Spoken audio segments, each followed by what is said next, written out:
100 سنة زمالك. يمكن أقدم نادي في مصر سكة الحديد، نادي الأهلي، نادي الزمالك، أقدم الأندية في مصر. يمكن 100 سنة زمالك في دول لسه ما وصلتش ل 100 سنة. نادي الزمالك نادي كبير، مر عليه أجيال كتير، رؤساء كتير، زي ما انتم شفتوا من خلال الإخراج الجميل لمحمد عفيفي.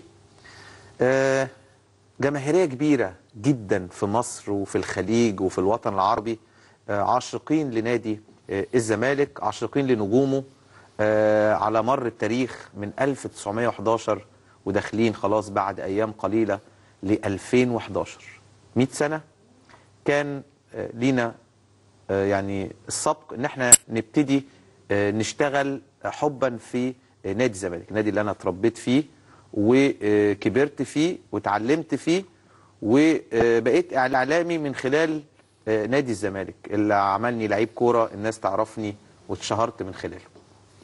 اصدقائي النهارده اللي جايين النهارده معانا هم نجوم في مجالهم، نجوم كبار جدا في مجالهم الفني الغنائي. هبتدي بأحمد عادل. أحمد عادل نبتدي باليمين كده. أحمد عادل موزع مميز جدا جدا في مصر، وأيضا بيعمل موسيقى تصويرية لبعض المسلسلات اللي فاتت واللي جاية. أعتقد أن هو من أهم الموزعين في مصر. ازيك يا أبو حميد؟ كابتن خالد، يعني مبسوطين جدا ان احنا معاك النهارده واحنا بنحتفل باحتفاليه زي ديت. يعني يا رب نكون ضيوف خفاف عليكم يعني ان شاء الله، وتكون حلقه حلوه يعني باذن الله. ربنا يخليك يا احمد. وعايز اقول ان احمد من اكبر الزملكاويه اللي بيعشقوا نادي الزمالك وتراب نادي الزمالك حبا في النادي، فاكتر من مره صنع اكثر من اغنيه. والنهارده هنكلمكم عن شريط لاول مره في تاريخ الانديه، شريط من 11 اغنيه كامل، شريط غناء وتلحين وتاليف وتوزيع ومجموعه صنعت شريط رائع وجميل. أبدأ قبل ما أرحب بضيفي طبعا النهاردة الآخر، أحب الناس تعرف من خلال مين أحمد عادل. أنا أحمد عادل موزع موسيقي، اشتغلت مع كتير من النجوم الموجودين في الوسط الفني.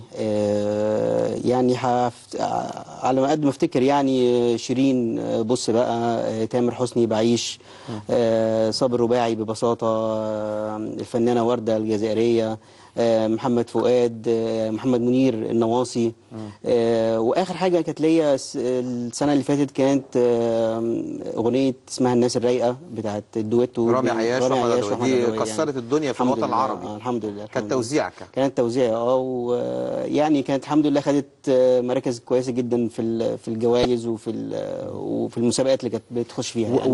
وموسيقى التصويريه بالنسبه للمسلسلات، نتكلم على اللي جاي بقى. والله بص، انا يمكن هديك سبق يعني. احنا ان شاء الله داخلين الفتره الجايه بعمل موسيقى التصويريه بتاعت تمثيليه الفنانه الكبيره صباح الشحروره، فان شاء الله باذن الله داخلين نعملها، ويعني ان شاء الله تبقى حاجه جميله يعني ان شاء الله للناس باذن الله. ربنا يوفقك احمد. معايا بقى النجم الاخر، نجم كل الزملكاويه حبوه بعد اغنيه بحبك يا زمالك واحنا معاك يا عميد. حب عملها هو واحمد ايضا حبا في نادي الزمالك وعشقا. انا عايز اقول لكم من عزيز الشافعي، الملحن المتميز جدا جدا جدا، واللي صوته ايضا حلو، واللي بيألف حلو، واللي بيضرب عود حلو. يعني عايز اقول لكم ما بيسيبش ماتش لنادي الزمالك الا لما بيروح استاد القاهره. ما بيسيبش ماتش في كره اليد، حتى الماتش اللي حصل عليه مشاكل في كره اليد فاكرين الاخير ده، وما بعض من جماهير نادي الزمالك راحت وكسرت في الاهلي وما دخلوش وكده، الراجل ده كان موجود في الملعب بيروح كل الماتشات تخص نادي الزمالك حبا في نادي الزمالك. يمكن اخرهم كان ماتش اللي فات بني عبيد، كان موجود في المباراه عزيز الشافعي. ازيك يا عزيز؟ ازيك يا كابتن؟ اخبارك ايه؟ الحمد لله تمام. بشكرك طبعا ان انت مستضيفني انا واحمد في الحلقه بتاعه الرياضه اليوم، لان ده برنامج احنا كلنا بنحبه وبنحترمه وملايين بيتابعوه، فبشكرك على الفرصه دي طبعا. ربنا يخليك يا عزيز. احنا كنا مع بعض اكتر من مره، ولكن برضو عايز اعرف الناس مين هو عزيز الشافعي في المجال الفني. مع ان انا عايز اتكلم عن الزمالك على قد ما اقدر النهارده، بس لازم نعرف الوقت ضيق. بس انا لحنت لناس مطربين كتير جامدين زي الفنان محمد فؤاد، اخر حاجه ابن بلد. لحنت الفنان هشام عباس اغاني كتيره قوي، اغلبها مع احمد، وكان اهمهم ما تزعليش يا مصر، وعملنا له كذا اغنيه. انت عملت ما تزعليش يا مصر دي بعد مصر والجزائر؟ مصر والجزائر على طول. اغنيه ما تزعليش يا مصر. كانت اغنيه رائعه. الحمد لله. وبرده كانت اتذاعت هنا برده دايما وشكوا حلو عليا يعني.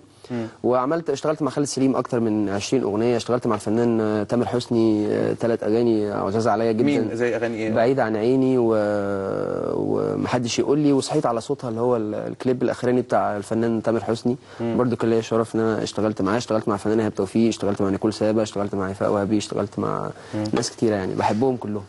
ايه حكايه عشقك لنادي الزمالك دي؟ بدات ازاي؟ بابا بقى هو يعني الاساس. بابا كان بياخدني الاستاد من مفيش يعني من ابتدائي مثلا، واحنا عندنا عيلتنا كلها زملكاويه. ماما الله يرحمها برضو كانت زملكاويه جدا، واخواتي. وانا زي اي واحد مشجع زملكاوي انت عارف بين الزملكاويه والنادي بتاعهم في علاقه كده مختلفه عن اي حاجه تانية يعني. مختلفه عن اي حاجه تانية ممكن تتصورها. في كده جزء دراما او جزء حب شجن كده. في شجن فانا كواحد بيلحن، واحمد طبعا موزع موسيقي من اهم الموزعين في الوطن العربي، فكرنا ان احنا نعمل حاجه في مئويه الزمالك. يعني قلنا مش معقوله يعني مئويه الزمالك كده هتعدي وخلاص يعني ماتش مثلا كوره ولا حاجه وخلاص. لا احنا كمان لازم نعمل حاجه زي مثلا عمر طاهر برضو عمل كتاب جميل جدا. عمر طاهر هنحاول نعمل معاه مداخله ان شاء الله. دكتور شيرين عامل موسوعه خطيره عظيمه. فكرنا ان احنا نعمل البوم للزمالك، انها تبقى حاجه جديده، ان تعمل البوم بشكل بروفيشنال.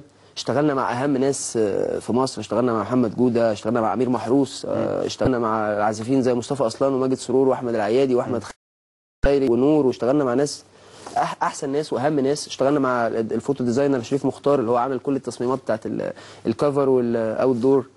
يعني رحنا الكليبات شغالين مع محمد السلموني اهم مونتير يمكن في الميدل ايست، وشغالين مع محمد جمعه اهم مخرج دلوقتي بتاع الكليبس، شغالين في كليبين. انتوا هتعملوا كليبس عن الاغنيه؟ اتنين اغنيتين في الشريط. الاغنيه الاولى اللي هي رايه في البلكونه، اللي هي الماتيريال بتاعتها هي احتفاليه جماهير الزمالك في كل حته في العالم. من خلال حمله المئويه سوا اللي انا اطلقتها في الفيسبوك من حوالي شهر، لمينا صور وفيديوهات يمكن هيبقى عندنا ان احنا نشوف حاجه منها. هنشوف حاجات منها دلوقتي من 27 دوله زي كندا وامريكا وايطاليا وروسيا وفرنسا وانجلترا والكويت والبحرين والامارات وغزه وخان يونس وكل محافظات مصر تقريبا، الشرقيه، الغربيه، اسكندريه، الاقصر، سوهاج، قنا، السويس، اسماعيليه، كل بورسعيد، دمياط، مش عايز انسى طبعا حاجه.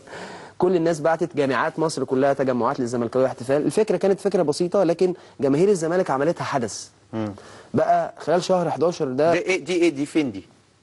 دي فنلندا. ده طه فنلندا. هو كاتب 100 سنه زمالك. هو ده الكونسيبت بتاع الحمله، ان انت تكتب رقم 100 او 1911 وتصور في اي حته. ده ايطاليا، شعبان معتوق وولده وهم عاملين تيشيرتات ومكتوب عليها من ورا 1911 ومتصورين في كل الاماكن السياحيه في ايطاليا. ده الكونسيبت الحمله بتاعت المئويه سوا. دي فين؟ ده محمد رأفت في امريكا في ميرلاند بالتحديد. يعني انت عرفتهم من خلال فيسبوك ومن خلال منتديات، اهم منتديات الزمالك زي زمالك تي في، زمالك فانز، زمالك هوم، زمالك اف ام، زمالك طول بار. دول ناس ساعدونا ازاي احنا ننشر الفكره ديت لكل الزملكاويه. دي في ملاوي. ده احمد معاذ. احمد معاذ ده مهندس في ملاوي. اصل انا كان معايا لعيب اسمه احمد معاذ، اخو وليد معاذ وعمار. هو مهندس وهو في ملاوي، وبعت لنا فيديوهات كمان ليه وهو ومع العمال اللي في الموقع عنده. وخلي بالك احمد ده عشان يبعت لي الفيديو انا قلت اخر يوم 30/11، فعنده في ملاوي النت واقع لمده 10 ايام، هيتجنن مش عارف يعمل ايه. سافر تنزانيا عشان يبعت الميل ورجع ملاوي تاني. فبعت لي بيقول لي لو الفيديو ده ما نزلش في الكليب انا هيحصل لي حاجه. طب هرجع لك تاني يا عزيز احمد. ده ايه طب قول لي ده اخر حاجه. ده سلطنه عمان. سلطنه عمان. سلطنه عمان ده زملكاوي في سلطنه عمان. ودي انجلترا، ده اسماعيل في انجلترا من عند بيج بن. وحاجات كده احنا جبنا الحاجات اللي بره الكليب، فان شاء الله هيبقى في حاجات يعني. عايز اقول يا كابتن ان في حاجه غريبه جدا.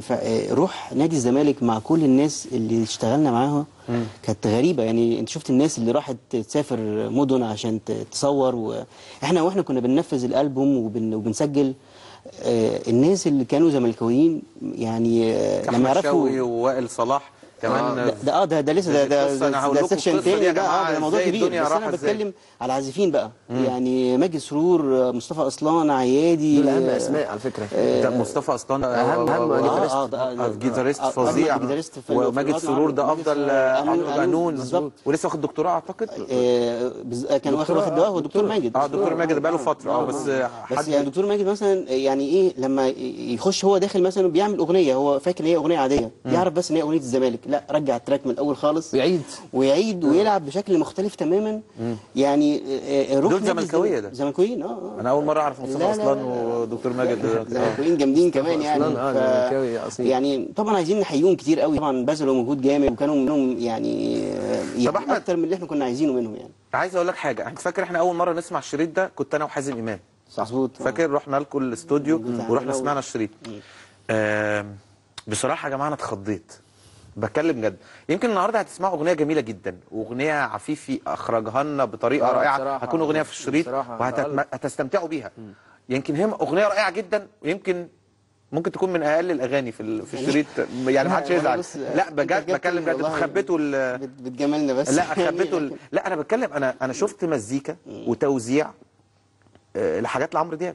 بص يا كابتن، انت قلت حاجه مهمه جدا. احنا في حدث ما حصلش قبل كده. انت بتعمل ألبوم لفرقه مصريه كلنا بنحبها لاول مره في الوطن العربي او يمكن في افريقيا. انا مش عمري ما سمعت قبل كده ألبوم لنادي. فطبعا كان لازم ان احنا نركز وحتى وخدنا مخاطره ان احنا يمكن انا وعزيز السيزون ده يمكن اقل سيزون احنا ننزل تقريبا ما اشتغلناش عشان تشتغلوا الشريط ده. والكلام ده من شهر 2 اللي فات. انا فاكر لما كنت جيت معايا قلت لي انا ببتدي بقى القصه. قاعدين مركزين ان احنا يعني نبقى قد الحدث، وان احنا نقدم فعلا لكل الناس. عمرو دياب طب ما عرفش على قصه الشريط ده؟ لا انت عارف ان عمرو زملكاوي طبعا الفنان عمرو دياب طبعا محمد منير وهاني شاكر ومدحت صالح، نفخر بيه يعني طبعا ان هو. طيب هسالك سؤال تاني زي اللي سالته، انت ليه بقيت زملكاوي؟ انا بقيت زملكاوي برضو. والدي زملكاوي وجدي زملكاوي وامي زملكاويه. وهقول لك على حاجه ثانيه بقى، انا ولادي كانوا قبل ما نبتدي الالبوم ده كانوا اهلاويين. بنتين؟ البنتين هم معاك بره. ربنا يخليهم لك. الله يكرمك يا حبيبي. وابتدينا بس نعمل اول اغنيه في الالبوم كان اسمها بشجع الزمالك. انا من ساعه ما هم سمعوا اول حته في الاغنيه، انا بنتي دخلت قعدت تكتب اسامي والكلمات بتاعت الاغنيه، وبقوا زملكاويين اكتر مني بكتير. يعني بقى انا اصلا زملكاوي مش متعصب يا جماعه، عشان انتوا عارفين 6 سنين و8 سنين 8 و6 فلسه ممكن تكونهم يعني يتغيروا من انا بقول لك مره واحده بقى هم اكتر مني زملكاويين. مامتهم ايه طيب؟ اهلاويه. طب ما زعلتش بس لسه بتفكر ما زعلتش ان هم تحولوا يعني زعلان طبعا وعملنا مشاكل، وهي دي المشكله عند احمد عادل دلوقتي. تعرف ايه عن تاريخ الزمالك طيب؟ اعرف عن تاريخ الزمالك ان الزمالك انت تيجي نشوف اول واحد عمل فكره ان اسمه زي ما انتم شايفين اهو مرزباخ. ده راجل بلجيكي هو ده اللي قال انا هعمل نادي اسمه نادي المختلط، بقى نادي فاروق، نادي المختلط، المهم نادي الزمالك في الاخر. زي ما انتم شايفين هو ده مزربخ، ده بلجيكي الجنسيه، ده اللي من خلاله بقى شعبيه تمام. انا عايز بس اقول لك حاجه عشان حكايه نادي المختلط دي. نادي الزمالك هو اول نادي اتعمل فيه تمصير للكره المصريه من خلال جهينه اللي كان سكرتير الاتحاد بتاع الكوره، وكان في اجتماع شهير في اتحاد الكوره اللي كان اغلبه خواجات. ونادي الزمالك من خلال محمود بدر الدين هو اللي عمل مسابقه الدوري العام. فنادي الزمالك عشان كتير بيقول اسم المختلط ده، نادي الزمالك من اول الانديه اللي عملت زي ثوره تصحيح ان يكون النادي للمصريين فقط. عشان هي بس كلمه المختلط دي بتتفهم للاسف مش صح. تمام. احمد كلمني تاني على التوزيع. يعني فكره ان انت انا حاسس ان انت يعني ولا كانك بتوزع مثلا لتامر ولا لايهاب توفيق ولا لعمرو دياب ولا بيوزع لعزيز شافعي برضه. طبعا لا مش اقل منهم طبعا. بس هو عامه قبل ما بيوزع بيوزع للزمالك. الزمالك بقى الزمالك. بص يا كابتن، هو فعلا انا خدته بصراحه بالمنظور ده، ان احنا عايزين نعمل عمل فني، ألبوم طبيعي جدا، ألبوم موسيقي غنائي بينزل للشباب بيسمعوا الأغاني بشكل بروفيشنال. فده اللي كان مخليني أركز كتير قوي إزاي الأشكال المختلفة تبقى موجودة في الألبوم ده. ويمكن بقول لك ده خد مني وقت إن إحنا السيزون ده ما نبقاش موجودين إلا بألبوم لنادي الزمالك. طيب عايز أقول بس حاجة بس عشان إحنا عشان الحلم اللي إحنا كنا بنحلمه ده يبقى حقيقة، كان في حد ورا الموضوع ده واللي دعمنا واللي واقف جنبنا صراحة الدكتور أشرف الكردي. على فكرة الدكتور أشرف الكردي ابن الدكتور كرم كردي اللي هو رئيس نادي الأولمبي. وهو دكتور كرم الكردي برضه من الداعمين ليه. زملكاوي جامد. زملكاوي اللي هو رئيس نادي الأولمبي سابقا. عايز أقول لك يا خالد إن إحنا يعني إحنا أنا ابتديت عزيز الموضوع وابتدينا نعمل أغنية.